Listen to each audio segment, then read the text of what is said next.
Guys आपको income tax का notice आ सकता है अगर आप प्रिजम्पटिव टैक्सेशन फॉलो करने वाले बिजनेस या प्रोफेशनल हो और अपनी आईटीआर 44 एडी या एडीए में फाइल करते हो। ध्यान से समझना क्यों।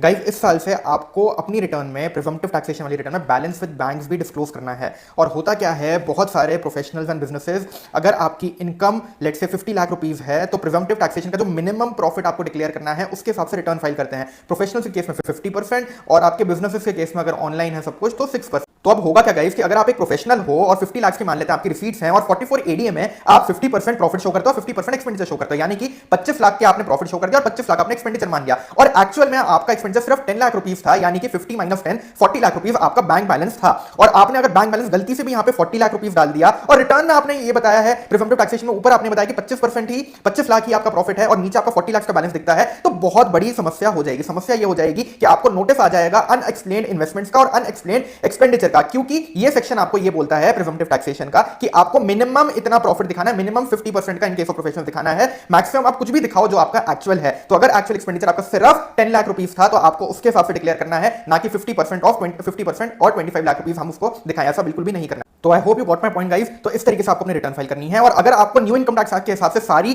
सेक्शन में जो भी चेंजेस आए हैं उसकी एक कंपाइलेशन चाहिए तो फटाफट से कमेंट कर दो टैक्स, और वो मैं आपको भेज दूंगा। और ऐसी और प्रैक्टिकल वीडियोस के लिए फॉलो कर लीजिए सी अर्चित अग्रवाल और थिंकिंग रिच को।